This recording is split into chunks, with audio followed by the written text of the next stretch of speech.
Karibu tena katika vipindi vyetu. Tunajifunza juu ya inductive Bible study. Hii ni sehemu ya 3 ya kipengele chetu tunachoshughulika nacho juu ya text in context, yaani ujifunze kusoma neno ndani ya muktadha wake. Asante sana kwa kunifuatilia. Jina langu naitwa Joel Seni. Na nini umuhimu wa kusoma neno ndani ya muktadha wake?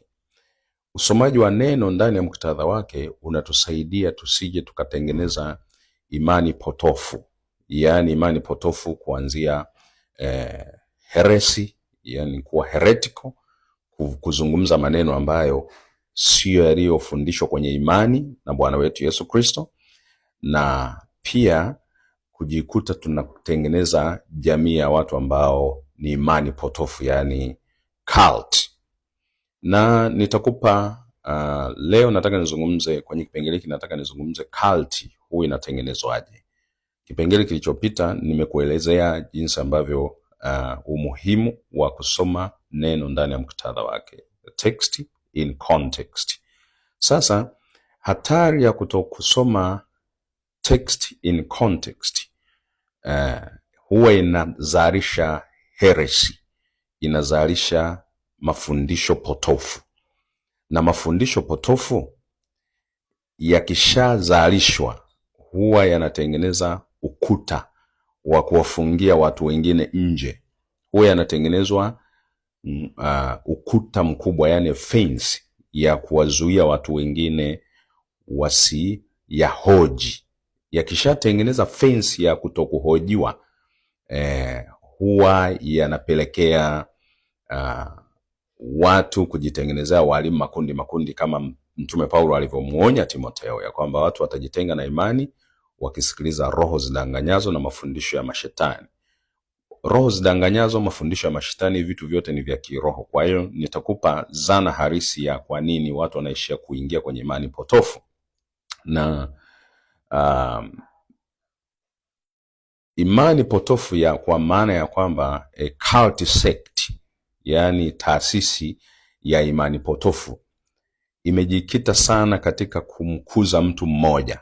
Ngoja nikupe sifa za imani potofu. Inaanzaga na mafundisho yaliyopotoka, na huwa inaanza kwenye watu kusoma maandiko matakatifu kwa kukiuka muktadha wa maneno hayo wanayoyasoma, kama nilivyokupa mfano wa mafundisho ya Yesu ya kuzaliwa mara ya pili au ya kuzaliwa tena, au ya kuwa mtu uliyezaliwa upya. Yesu hakuwa msisitizo wake kwenye Yohana sura ile ya 3. Msisitizo wa Yesu haukuwa kuzaliwa tena. Alizungumza mtu as a precondition ya kuingia ufalme wa Mungu. Alizungumza kama hitaji la mwanzo la mtu kuingia ufalme wa Mungu, kwamba ukishazaliwa tena ndio unafika kwenye hali ya kuona ufalme wa Mungu, na ndio unaweza kuingia kwenye ufalme wa Mungu. Kwa hiyo ukisisitiza precondition, unashindwa kuelewa Yesu alikuwa amekusudia nini. Sasa sifa 3 za watu wanaofundisha imani potofu inayokinzana na maandiko. Sifa moja ya kwanza kabisa, watu wanaofundisha mafundisho potofu na wanajiwekea ukuta wa kutokuhojiwa wanayoyazungumza, na kupelekea kuwa cult, imani iliyopotoka, yani dini, taasisi ya watu wanaoamini imani potofu. Huwa cha kwanza kabisa, huwa wanaibeza Biblia, huwa wanaipondea Biblia na kusema ya kwamba sio kila kitu lazima usome kwenye Biblia, sio kila kitu lazima urejee Biblia, sio kila kitu lazima uamini Biblia.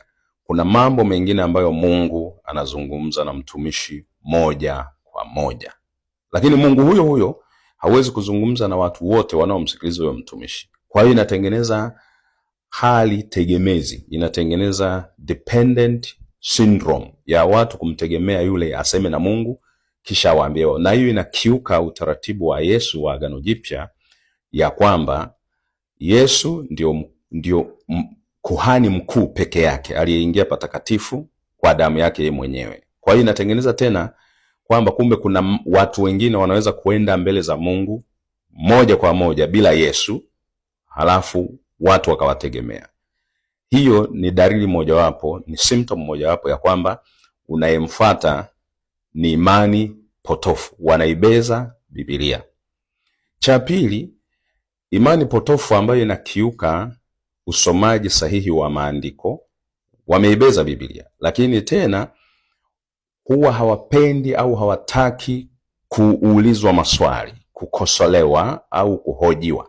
Hata kama ulikuwa unataka, hata kama angekuwa anapotosha kitu kwenye maandiko, ukitaka kumuuliza atakukemea na kukuambia ya kwamba hivi ndivyo mimi nilivyoitwa, hii ndio huduma yangu, Mungu amesema na mimi hivi, fanya na wewe ulivyoitwa na Mungu wako au na ulichoelekezwa kufanya na Mungu. Usiniingilie, usiniseme vibaya, usinihoji. Nimepewa na Mungu haya mambo, mimi ni mpakwa mafuta, mimi ni nabii namsikia Mungu, usiniulize. Ukiona mtu ambaye anajitetea na kujihami kwa kulazimisha asiulizwe kitu chochote, anajitengenezea fence kama hiyo, na anatengeneza watu wanaweza kumshabikia wakajilinda hivyo, that is going to be a cult. Hiyo inaenda kuwa cult, imani potofu. Ilianzia wapi? Kwenye kuyakiuka maandiko matakatifu. Ndio maana anazungumza juu ya text in context.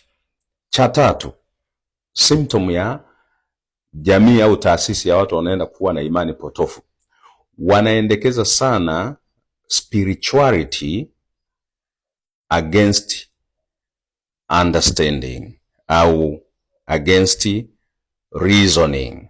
Ni watu ambao watakubeza na kukwambia kwamba unajua shida yako wewe, haya mambo ni ya kiroho, unapaswa uyaamini kiroho, usifikirie sana, unatumia akili za kibinadamu. Wataanza kukupa, na nitaongea tu 4 kwa leo, wataanza kukupa historia ya mambo yanavyotokea, aidha watakusimulia maono, watakusimulia ndoto, Mungu amesema na wao hivi, lakini hawataki hicho kitu ukifikirie mpaka kiingie kwenye akili yako, ukielewe. Hiyo ni ishara nyingine ya imani potofu, au unaelekea kwenye imani potofu inayopingana na maandiko matakatifu. Ndio maana tunajifunza inductive Bible study.